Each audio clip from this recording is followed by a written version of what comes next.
안녕하세요. 네, 반갑습니다. 코로나가 우리를 더 이렇게 반갑게 해주는 것 같습니다. 코로나로 인해서 우리가 2주 연속으로 이렇게 온라인 예배를 드리게 되었습니다. 초대교회는 핍박으로 인해서 뿔뿔이 흩어져서 예배를 드렸습니다. 그러나 오늘 우리는 이 코로나로 인해서 교회에 모이지 못하고 흩어져 가지고 디아스포라 성도가 되었습니다. 그러나 초대교회에 흩어진 성도들에게 강력한 성령의 역사가 임재하였듯이 오늘 우리에게도 강력한 성령님의 함께 하시는 역사가 함께 하기를 기도합니다. 오늘 말씀은 유명한 천국 비유입니다. 예수님은 가라지 비유, 또 겨자씨와 누룩의 비유, 또 감추인 보화와 진주의 비유 등 특히 제자들을 대상으로 천국을 잘 설명해 주셨습니다. 예수님은 무엇 때문에 천국을 비유로 말씀해 주신 것일까요? 예수님의 사역에 대해서 사람들의 반응은 부정적이었습니다. 엄청난 기적을 보았음에도 불구하고 예수님을 메시아로 영접하지는 않았습니다. 이에 예수님은 천국 비유를 통해서 복음은 세상을 변화시킬 만큼 강력한 힘을 소유하고 있음을 알려주고자 하셨습니다. 무엇보다도 하나님의 말씀이 그러한 능력의 원천임을 알려주고자 하셨습니다. 오늘 말씀을 통해서 우리가 이 땅에서 이루어지는 하나님의 말씀 역사에 대한 믿음을 가질 수 있기를 기도합니다. 예수님은 인간의 육체를 입고 계시지만 신성을 가지신 분이십니다. 유대인들이 그토록 고대하던 메시아로 이 땅에 오신 것입니다. 예수님은 성경대로 메시아의 행보를 빠짐없이 감당하셨습니다. 맹인의 눈을 뜨게 해주셨고 또 앉은 뱅이를 일으켜 세우셨습니다. 나병 환자를 깨끗하게 치료해 주셨고 또 소경이 하나님의 말씀을 들을 수 있도록 고쳐 주셨습니다. 무엇보다도 죽은 자가 살아나는 기적을 통해서 바로 생명의 주이심을 분명히 그들에게 보여주셨습니다. 그러나 다수의 백성들의 관심은 성경에 약속된 메시아가 아니라 현실 문제 해결에 있었습니다. 그들은 자기가 보고 싶은 것만을 보고 또 믿고 싶은 것만을 믿는 확증 편향에 사로잡힌 자들이었습니다. 그들의 눈높이에서 예수님은 욕심과 만족을 채워줄 메시아가 아닌 까닭에 메시아로 인정하지를 않았습니다. 그러나 예수님은 제자들을 중심으로 비록 소수의 모임이지만 그들을 통해서 하나님 나라의 비전 그리고 그들 가운데 역사하고 있는 하나님의 말씀의 능력을 주목하여 보셨습니다. 그리고 지난주 4가지 땅에 대한 비유에 이어서 오늘은 6가지나 되는 천국 비유를 말씀해 주십니다. 예수님께서 비유로 말씀하신 목적은 감추기 위한 것이 아니라 오히려 비유를 통해서 상징적으로 천국이 어떤 곳인가를 잘 드러내시기 위함이었습니다. 예를 들어서 우리 그레이스 목자님을 사슴과 같은 맑은 눈망울의 소유자다 라고 비유를 통해서 더 잘 드러낼 수가 있는 것입니다. 그러면 첫 번째 비유가 무엇입니까? 24절에서 30절은 가라지 비유입니다. 우리 24절 말씀을 우리 줌에 있는 우리 김세진, 우리 조미림 목자님들이 읽어주시겠습니다. 자, 준비되셨나요? 조미림, 네. 김세진 목자님 준비되셨죠? 자, 시작. 네. 예수께서 그들 앞에 또 비유를 들어 이르시되 천국은 좋은 씨를 제밭에 뿌린 사람과 같으니. 아멘. 두 사람의 목소리가 아주 합심이 잘 되는 것 같습니다. 예수님은 천국은 좋은 씨를 제 밭에 뿌린 사람과 같다고 말씀하셨습니다. 좋은 씨를 뿌렸다는 것은 하나님의 역사는 본질적으로 선하다는 것입니다. 하나님은 항상 생명을 살리는 역사를 이루고 계십니다. 세상에 선한 사람들로 가득하기를 원하십니다. 그런데 아무리 하나님의 말씀을 전파해도 세상에는 여전히 이상한 사람들이 존재합니다. 하나님도 까불면 안 된다고 막말을 짓거리고, 또 코로나를 잔뜩 퍼뜨린 주모자 역할을 감당한 것으로도 모자라 병상에서 유튜브를 중계하여 의료진들을 힘들게 하는 사람들도 있었습니다. 왜 이런 이상한 사람들이 존재하는 것일까요? 25절 말씀을 보십시오. 사람들이 잘 때에 원수가 와서 곡식 가운데 가라지를 덧뿌리고 갔습니다. 사진을 한번 보십시오. 둘 중 어느 것이 가라지일까요? 왼쪽입니까? 오른쪽입니까? 정답은 오른쪽입니다. 열매가 좀 가라지스럽지 않습니까? 자, 다음 사진 한번 보시겠습니다. 다음 사진 보면 이제 가라지 열매입니다. 이 사진은 가라지 열매인데 지금은 노란색인데 이것이 더 익으면 이렇게 까맣게 된다고 합니다. 가라지는 독보리의 일종으로 먹으면 구토와 설사를 하게 되고, 또 심하면 목숨을 잃기도 한다고 합니다. 그런데 가라지 잎사귀는 밀과 비슷해서 자라는 동안에는 곡식과 가라지를 구별하기가 어렵습니다. 원수는 왜 곡식 가운데 가라지를 뿌렸을까요?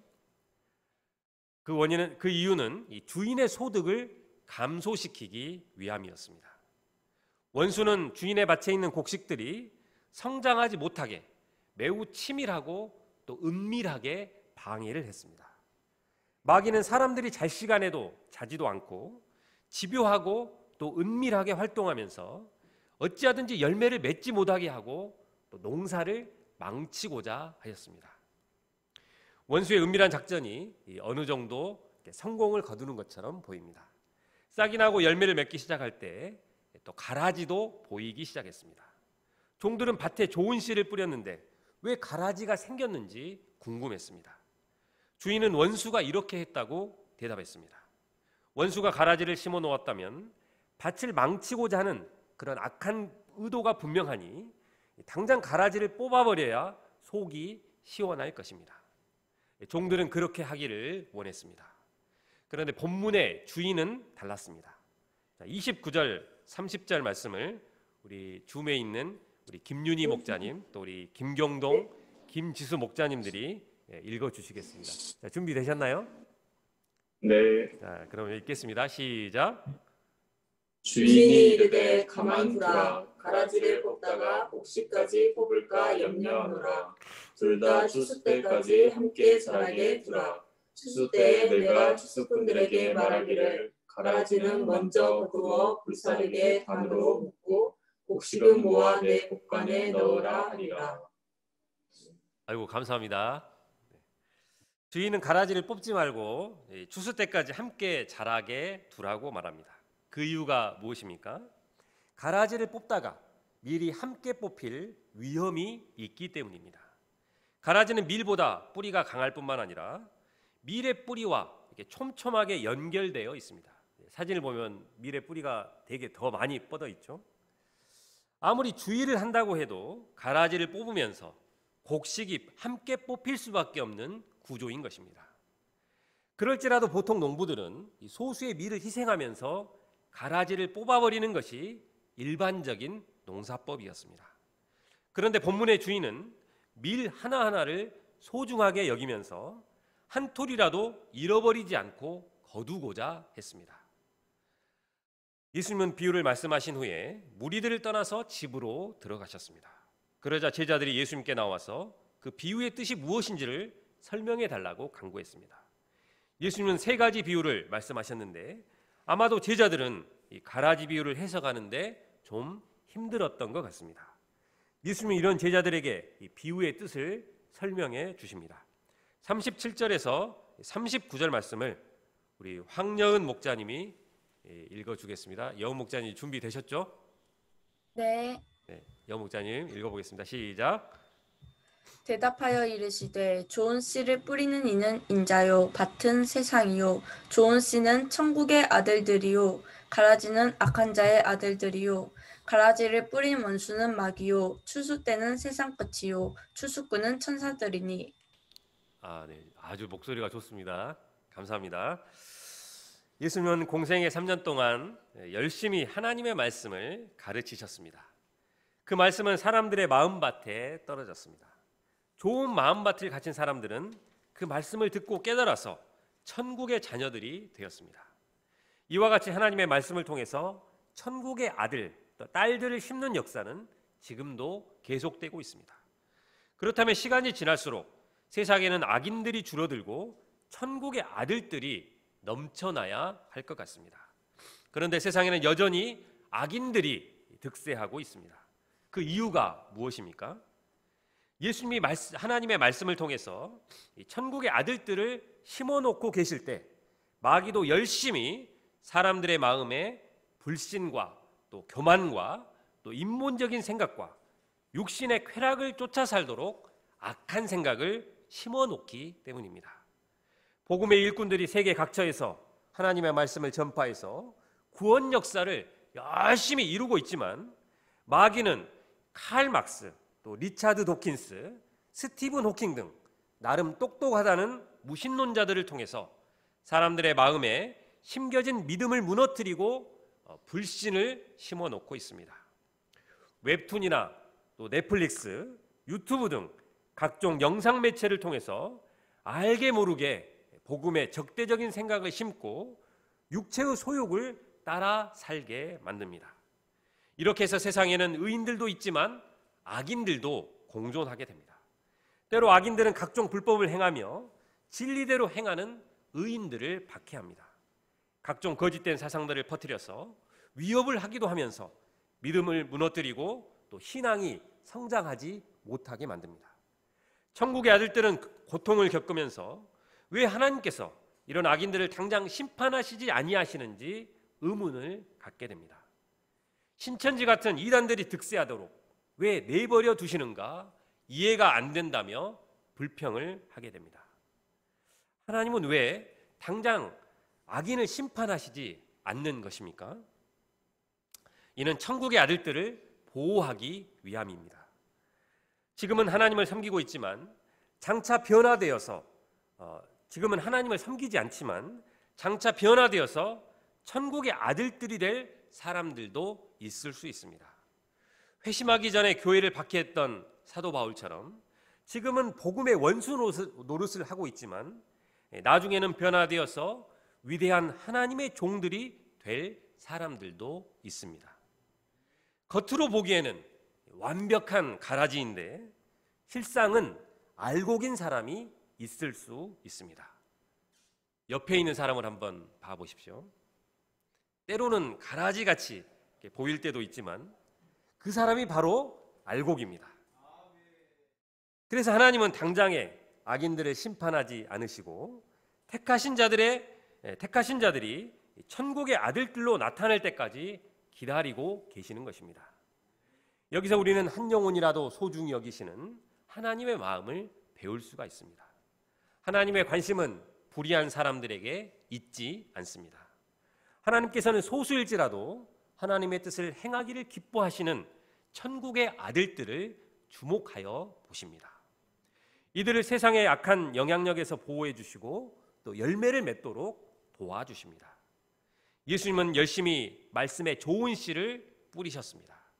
그러나 하나님의 아들이신 그분이 구원 역사를 섬기셨음에도 불구하고 가룟 유다와 같은 그 가라지가 생겨났습니다. 또 무리들은 예수님을 당장 영접하지도 않았습니다. 사방에 가라지만 보이는 것 같았습니다. 그러나 그 가라지로 인해서 무력감에 빠지지 않으시고 제자들을 더 사랑으로 섬기고 그들을 하나님의 종들로 키우시는데 역점을 두었습니다.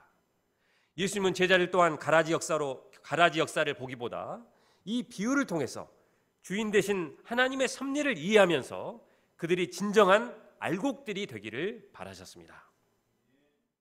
가라지를 그냥 두는 두 번째 이유는 가라지가 좋은 열매를 못 맺게 방해도 하지만 열매를 연단해서 더 좋은 열매를 맺게 하기 때문입니다. 가라지는 직장이나 학교이나 또 심지어 교회에도 있습니다. 원수의 가라지를 뿌리는 매뉴얼은 곡식들이 자라는 곳을 피해서 한쪽 구석에만 덧뿌리는 것이 아닙니다. 오히려 곡식이 잘 자라는 곳에 더 많은 가라지를 덧뿌립니다. 그래서 저 인간만 사라지면 얼마나 좋을까?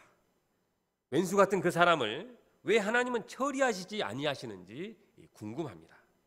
그러나 하나님은 그 사람을 통해서 나를 깨어있게 하고 또 나를 연단하고 나를 하나님의 사람으로 빚어 가십니다. 가라지 때문에 기도하게 되고 가라지 때문에 우리의 신앙이 정금같이 연단되어집니다. 가라지는 나를 힘들게 하는 존재이지만 나를 성숙하게 만들어주는 고마운 존재이기도 한 것입니다. 이 비유에서 우리는 좋은 씨로 뿌림받은 신자로서 어떻게 살아야 하는지를 깨닫게 됩니다. 악인에 대해서는 하나님께 심판을 맡기고 우리 자신이 좋은 열매가 되고자 해야 함을 배우게 됩니다. 불의한 세상을 보고 절망하기보다 소수일지라도 하나님의 뜻대로 행하는 천국의 아들들을 보고 희망을 가져야 합니다. 우리가 불의한 세상을 보고 한탄하기보다는 영적 소원을 가진 사람들을 찾아서 하나님의 말씀을 가르치고 천국의 아들들이 되도록 힘쓰기를 기도합니다. 31절, 32절 말씀을 우리 김요한나, 우리 김사랑 목자님들께서 읽어주시겠습니다. 자, 준비되셨나요? 예. 네, 준비된 것 같습니다. 자, 읽겠습니다. 시작. 또 비유를 들어 이르시되 천국은 마치 사람이 자기 밭에 갖다 심은 겨자씨 하나 같으니 이는 모든 씨보다 작은 것이로되 자란 후에는 풀보다 커서 나무가 되매 공중의 새들이 와서 그 가지에 깃들이느니라. 네, 감사합니다. 자, 예수님은 천국을 겨자씨 한 알에 비유하셨습니다. 겨자씨는 볼펜으로 점을 찍은 것처럼 작습니다. 자, 겨자라는 식물은 한 해살이 풀로 보통 1에서 2m 정도 자란다고 합니다. 하나님의 나라가 이 겨자씨와 같이 그 시작이 작고 미미하다는 데 포인트가 있습니다. 세상에 있는지 없는지 또 심겨졌는지 안 심겨졌는지 알 수도 없는 그 씨가 자라나고 커져서 공중의 새들도 깃들일 정도가 된다는 것입니다. 복음 역사도 그러합니다. 말씀을 듣고 깨닫는 사람은 소수에 불과합니다. 그래서 과연 사람들이 변화될 수 있을까? 또 말씀 전파가 헛수고는 아닐까? 수많은 의심과 회의가 들기도 합니다. 아무도 알아주는 사람이 없고 또 그 역사도 미미해서 복음 역사를 섬기는 것이 무가치해 보일 수도 있습니다. 그러나 복음 안에는 세상을 변화시킬 만한 놀라운 힘이 있습니다. 특히 교회의 권능은 건물이나 또 물질이나 사람의 규모에 있지 않습니다. 교회의 권능은 선포되는 하나님의 말씀에 있습니다. 하나님의 말씀이 꾸준히 선포될 때 겨자씨 한 알과 같은 역사가 나중에는 많은 사람이 깃들일 만큼 크게 성장하는 것입니다. 비유에서 겨자씨 한 알은 예수님과 더불어 시작된 하나님의 나라를 가리킵니다. 예수님은 로마가 온 세상을 통치하고 있을 때 갈릴리 변방에서 복음 역사를 시작했습니다. 3년 동안이나 열심히 복음 역사를 섬겼지만 120명 정도만 복음을 영접했고 또 12명의 제자들만이 남았습니다. 그들은 겨자씨 한 알처럼 작고 또 미미하다고 할 수 있습니다. 그런데 그들의 마음에는 분명한 복음이 있었습니다. 자신들이 받은 복음을 담대하게 전파했습니다. 그들이 전한 복음은 예루살렘을 넘어서 온 유대와 사마리아와 땅 끝까지 전해졌습니다. 30년 후에는 로마에까지 이르게 되었습니다. 그리고 오늘날 한국에까지 전해져서 국민의 25%가 기독교인이 되었고 미국 다음으로 많은 선교사를 파송하는 나라가 되었습니다. 세상에서 가장 큰 교회들이 한국에 많이 있습니다. 그러나 요즘은 더 이상 겨자씨와 같은 역사가 사라진 듯 보입니다. 특히 코로나 시대에 교회들의 민낯과 또 치부들이 드러나고 만일은 소금처럼 세상으로부터 손가락질을 받고 있습니다. 하나님의 나라가 확장되는 영적 부흥이 다시는 일어나지 않을 것 같습니다. 그러나 여전히 천국은 겨자씨 한 알과 같다는 말씀에 소망이 있습니다. 하나님의 말씀 안에는 놀라운 생명력이 있습니다. 아무리 시대가 어려워도 하나님의 말씀은 죽은 자를 살리고 병든 자를 고치는 능력이 있습니다. 우리가 쉽고 편한 삶을 놔두고 왜 고생하면서 목자로 살고 있습니까? 목자로 사는 삶에 매력이 있고 또 재미가 있기 때문입니다. 하나님의 말씀에 능력을 체험할 때 목자는 재미가 있고 또 보람을 느끼고 말로 형언할 수 없는 기쁨을 누리게 됩니다. 겨자씨와 같은 하나님의 말씀이 한 영혼에게 심겨질 때 도저히 변화될 것 같지 않던 자가 하나님의 말씀의 능력으로 회개하고 변화되는 것을 체험할 때입니다. 하나님의 말씀이 우리 안에 심겨져서 자라나고 변화되는 놀라운 말씀의 역사를 계속해서 체험할 수 있기를 기도합니다. 우리가 이런 말씀 역사를 체험하기 위해서는 말씀 안에 우리가 먼저 늘 거해야 합니다. 말씀을 더 많이 묵상하고 또 암송하는 노력이 필요합니다. 가을학교 우리 7부에서는 매달 말씀 암송을 해 나가고자 합니다. 한 달 전에 말씀 암송할 말씀을 주고 그것을 전체가 또 암송 또는 필사를 하려고 합니다. 첫 시작으로 우리 마태복음 요절 말씀을 9월 20일까지 암송을 해보고자 합니다. 우리가 이런 노력들을 통해서 놀라운 겨자씨의 역사를 체험할 수 있기를 소망합니다. 칼빈의 말입니다. 우리 칼빈의 말을 우리 문성준 우리 형제님이 한번 잘 낭독을 한번 해주시기 바랍니다. 성준 형제님 준비됐습니까? 성경 암송은 기록된 말씀, 즉 죽은 활자에 생명을 부여하는 위대한 작업이다 라고 말했습니다. 네, 다시 한번 읽어보겠습니다. 우리 성준 형제님 다시 한번 큰 목소리로 한번 읽어주세요. 자, 시작. 성경 암송은 기록된 말씀, 즉 죽은 활자에 생명을 부여하는 위대한 작업이다. 칼빈은 성경 암송은 이 기록된 말씀, 즉 죽은 활자에 생명을 부여하는 위대한 작업이라고 말했습니다. 그리고 또 달라스 윌라드는 이런 말을 했습니다. 구두쇠가 금을 감춰놓은 것을 포기하지 않듯이 나도 성경 암송을 포기하지 않을 것이다. 우리를 또 달라스 윌라드처럼 성경 암송을 포기하지 않고 평생의 숙제로 두고 이를 감당할 수 있기를 기도합니다. 예수님은 천국은 누룩과도 같다고 말씀하셨습니다. 자, 33절 말씀을 우리 김지간 또 우리 김미소, 우리 김예원 목자님들이 한번 읽어주시겠습니다. 자, 준비되셨습니까? 자, 읽어보겠습니다. 시작. 천국은 마치 여자가 가루서말 속에 갖다 넣어 전부를 부풀게 한 누룩과 같으니라. 감사합니다. 자, 예수님은 천국을 가루 서말을 전부 부풀게 한 누룩에 비유하셨습니다. 누룩은 빵을 만들 때 사용하는 음식 재료입니다. 식구들에게 맛있는 음식을 대접하고자 부지런한 주부가 밤에 밀가루에 누룩을 넣어서 반죽한 후에 다음날 아침까지 두었습니다. 밤새 누룩이 골고루 퍼지면서 반죽은 크게 부풀러 올랐습니다. 누룩의 특징은 적은 양으로도 많은 양의 밀가루를 부풀게 한다는 것입니다. 또한 그 과정은 눈에 띄지 않게 점진적으로 이루어집니다. 가루 서말은 오늘날 약 27kg에 달하는 매우 많은 분량입니다. 대략 이 정도면 150명 정도, 대략 한 마을 정도의 식사량이라고 합니다. 오늘날 빵에서 누룩이 차지하는 분량이 얼마나 될까요? 그래프에 보면은 누룩은 대략 0.7% 정도 차지한다고 합니다. 27kg의 밀가루에는 0.3kg의 적은 양의 누룩이 들어가서 밀가루를 부풀게 하는 것입니다. 하나님 나라는 이 누룩과 같이 작은 양의 분량이지만 이것들이 들어갈 때 놀랍게 성장하게 되는 것입니다. 자, 44절 말씀을 우리 줌에 있는 우리 모든 목자님들이 한번 음소거를 하고 같이 한번 읽어보겠습니다. 자, 음소거 다 해주시고요.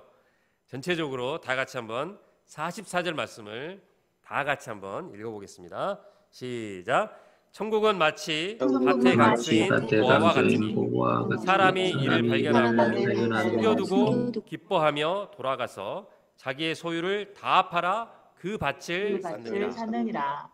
아멘. 네, 소장농이 하루는 이 주인의 밭을 갈다가 쟁기에 뭔가 걸리는 소리가 들렸습니다. 네, 땅을 파보니까 항아리 안에 보물이 가득 담겨 있었습니다. 뜻밖의 발견을 한 것입니다. 농부는 너무나 기뻐서 다른 사람이 볼까봐 즉시 보물을 땅에 다시 묻었습니다. 그런데 여기 농부는 착한 농부는 아니었던 것 같습니다. 이를 주인에게 알리지는 않았습니다. 우리나라 같으면 어떻게 했을까요? 너희 자식 인성 문제 있어 라고 욕을 바가지로 얻어먹었을 것입니다. 아무튼 농부는 조심스럽게 주인에게서 땅을 사고자 움직였습니다. 그런데 가난한 소장농이 바로 땅을 살 만한 돈이 어디 있었겠습니까? 그는 자신의 소유를 하나둘씩 팔기 시작했습니다. 그동안 모아온 값어치가 있다고 생각한 것들을 빨리 정리하기 위해서 헐값에 시장에 내다 놓았습니다. 아끼던 농사 도구도 내다 팔고 애지중지하던 것들을 다 시장에 내다 놓았습니다. 사람들은 그를 보고 제정신이 아니라고 했을 것입니다. 그러나 보화를 발견한 농부는 모든 소유를 팔아도 아깝지가 않았습니다. 밭을 산 돈보다 그 밭에 숨겨진 보화가 더 값어치가 있었기 때문입니다. 농부가 보물을 발견한 것은 전혀 예상치 못한 은혜였습니다. 수년 전에 전라북도 김제의 한 마늘밭에서 땅속에 묻어둔 110억 원의 돈 뭉치가 발견되었습니다.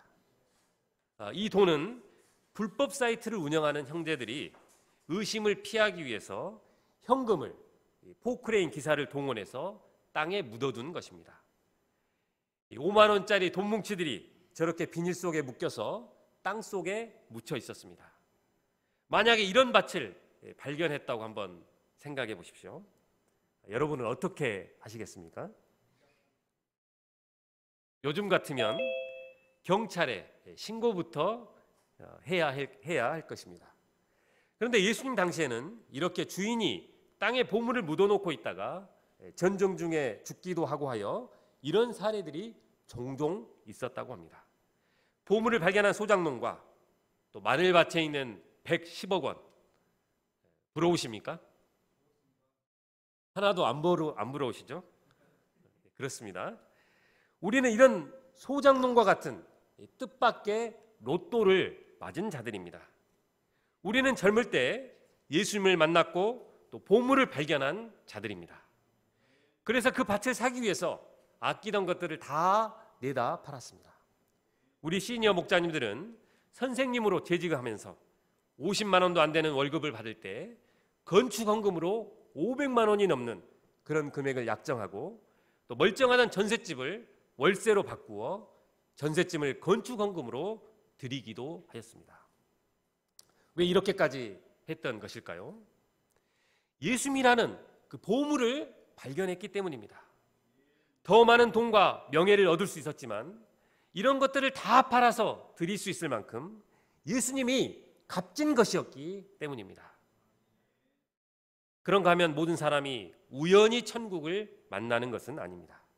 우리 45절, 46절 말씀을 다 같이 한번 또 읽어보겠습니다. 자, 음소거 다 하시고 다 같이 45절, 46절 말씀을 읽어보겠습니다. 시작. 또 천국은 마치 좋은 진주를 구하는 장사와 같으니 극히 값진 진주 하나를 발견하며 가서 자기의 소유를 다 팔아 그 진주를 샀느니라. 진주는 고대 사회에서 가치가 있는 물건이었습니다. 진주 장사는 진주를 파는 사람들이었기 때문에 좋은 진주를 구별할 줄 아는 분별력이 있었습니다. 장사는 좋은 자연산 진주 하나를 사기 위해서 전국을 돌아다녔습니다.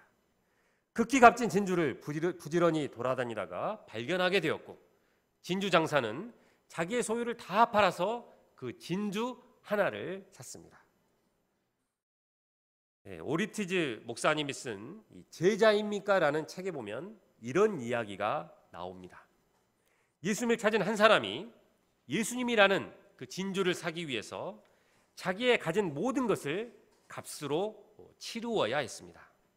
진주 상인은 그 사람에게 그 사람의 모든 소유를 요구했습니다. 그에게 있는 은행에 있는 $10,000, 또 주머니에 $100, 또 자기가 살고 있는 집, 그리고 캠핑카, 심지어는 처자식도 지불해야 할 목록에 적었습니다. 그리고 그 사람이 이제 제게 남은 것은 이 몸뚱이 하나뿐이라고 하자 당신도 그 지불 목록에 들어간다고 하며 이제 모든 것이 내 것이 되었다고 선언했습니다. 그런데 그 상인은 이렇게 말했다고 합니다. 자, 잘 들으십시오. 당신에게 잠깐 동안 이 모든 것들을 사용하도록 해주겠습니다. 그러나 그것들은 당신이 나의 것이듯이 모두 내 것임을 잊어서는 안 됩니다. 우리가 천국을 소유하려면 이 이야기에서처럼 우리의 모든 소유에 대한 자세가 달라져야 합니다. 그래서 우리의 모든 것을 천국의 주인이요 또 왕이신 예수님께 맡기고 예수님의 다스리심을 받아야 합니다. 두 비유에서 공통적으로 나오는 말씀은 자기의 소유를 다 팔아입니다. 장사꾼이 팔지 않으면 돈을 벌 수 없는 것처럼 우리도 팔아야 소유를 얻을 수 있습니다. 인생을 살아가는데 옵션 정도로 생각하면 안 되는 것입니다. 천국에 자신의 삶을 모두 투자해야 합니다. 올인해야 하는 것입니다. 그럴지라도 대단한 희생을 한다고 생색을 내거나 마지못해서 파는 것이 아닙니다. 보물을 발견했기 때문에 기쁨으로 하는 것입니다. 빌립보서 3장 7절 8절에서 사도 바울은 예수님을 발견한 기쁨에 대해서 다음과 같이 말씀했습니다. 그러나 무엇이든지 내게 유익하던 것을 내가 그리스도를 위하여 다 해로 여길 뿐더러 또한 모든 것을 해로 여김은 내 주 그리스도 예수를 아는 지식이 가장 고상하기 때문이라. 내가 그를 위하여 모든 것을 잃어버리고 배설물로 여김은 그리스도를 얻고. 우리는 구체적으로 무엇을 팔아야 하는 것일까요? 집문서, 또 땅문서, 처자식으로도 부족하지만 우선 제자로서 살기 위해서 팔아야 할 것들이 있습니다. 우리는 자존심을 팔면서 욕도 먹어보고 또 열정을 팔아서 시간과 물질의 손해를 보기도 해야 합니다. 진심을 다해서 섬겼지만 아무에게도 인정받지, 이해받지 못하고 또 아무것도 보상받지 못하는 실패 같은 상황을 맛보면서 말씀대로 사는 법을 배워야 합니다. 한 영혼을 돕기 위해서 영혼의 안식을 팔고 또 잠 못 이루면서 기도하는 그런 자리에도 나아가 보아야 합니다. 지금 내가 그런 인생을 살고 있다면 그것은 억울한 인생을 살고 있는 것이 아니라 진짜 복받은 인생을 살고 있는 것입니다. 남들이 모르는 천국의 비밀, 세상의 어떤 가치보다 고상한 천국의 비밀을 갖게 되기 때문입니다. 움켜쥐는 것이 많을수록 이상하게도 하늘의 비밀은 내게서 사라지고 또 파는 것이 많을수록 신기하게도 하늘의 비밀이 내게로 다가오게 됩니다. 한번 왔다가 가는 세상에서 남는 것은 예수님을 배우기 위해서 의를 행하기 위해서 많이 판 것밖에는 없습니다. 우리 각 사람이 가진 것을 팔아서 천국의 비밀을 사는 복된 인생을 살 수 있기를 기도합니다. 자, 47절, 48절 말씀을 보십시오. 금을 비유는 가라지 비유와 유사합니다. 가라지 비유처럼 의인과 악인이 공존하는 문제를 다루고 있습니다. 그런데 그물의 비유는 세상 속에서 그물을 쳐서 그물 안으로 들어온 물고기에 대한 말씀입니다. 바다에는 수십 종이 넘는 많은 물고기가 있습니다. 그 중에는 지느러미와 비늘이 없는 물고기처럼 율법에 따라 먹을 수 없는 고기들이 있습니다. 어부는 좋은 것은 그릇에 담고 못된 것은 내어버립니다. 내버리는 것은 먹을 수 없는 것을 말합니다. 여기서 그물은 교회를 상징하고 있습니다. 교회 안에는 참된 제자와 또 거짓된 제자가 함께 섞여 있습니다. 하나님의 뜻대로 살아가는 참된 제자들이 있고 자기 나름대로 신앙생활을 하는 거짓된 제자들도 있습니다. 하나님의 뜻대로 사는 사람들은 많은 것을 희생하고 또 고난을 겪으면서 미움과 박해를 받습니다. 억울하고 또 손해의식이 들기도 합니다. 하지만 심판은 나중 일입니다. 49절, 50절 말씀을 보십시오. 세상 끝에도 이러하리라. 천사들이 와서 의인 중에서 악인을 갈라내어 풀무불에 던져 넣으리니 거기서 울며 이를 갈리라. 참된 제자와 거짓된 제자의 구별은 마지막 종말의 때에 이루어집니다. 세상 끝에 천사들이 의인 중에 악인을 분리해냅니다. 하나님의 뜻대로 살지 않는 거짓된 제자들을 걸러낼 것입니다. 자, 결론적으로 예수님의 비유를 통해서 천국의 비밀들을 배웠습니다. 이 비밀들을 깊이 깨닫는 가운데 우리 각자가 좋은 열매가 되어 하나님을 기쁘시게 하는 자들이 되기를 기도합니다. 천국의 보화를 소유한 복된 자들로 살아갈 수 있기를 기도합니다. 가을 학교 우리 칠부가 말씀 묵상 그리고 말씀 암송을 통해서 말씀을 소유한 자들, 더 나아가 말씀의 능력을 체험하는 자들이 될 수 있기를 기도합니다. 자, 요절 말씀, 우리 44절 말씀을 음소거하셨죠? 다 같이 한번 읽어보고 제가 기도하고 말씀을 마치도록 하겠습니다. 자, 44절입니다. 시작. 천국은 마치 밭에 감추인 보화와 같으니 사람이 이를 발견하고 숨겨두고 기뻐하며 돌아가서 자기의 소유를 다 팔아 그 밭을 샀느니라. 하나님 아버지, 천국 비유를 통해서 하나님 나라의 비밀을 알게 해주셔서 감사를 드립니다. 저희들이 하나님 나라의 백성들로서 좋은 열매를 맺는 자들이 될 수 있기를 기도합니다. 또 하나님의 말씀 역사에 대한 믿음을 갖고 가을 학교는 말씀을 암송하는 중에 사람을 변화시키는 말씀의 생명력과 말씀의 능력을 체험하는 자들이 되게 하시기를 기도합니다. 예수님의 이름으로 기도합니다.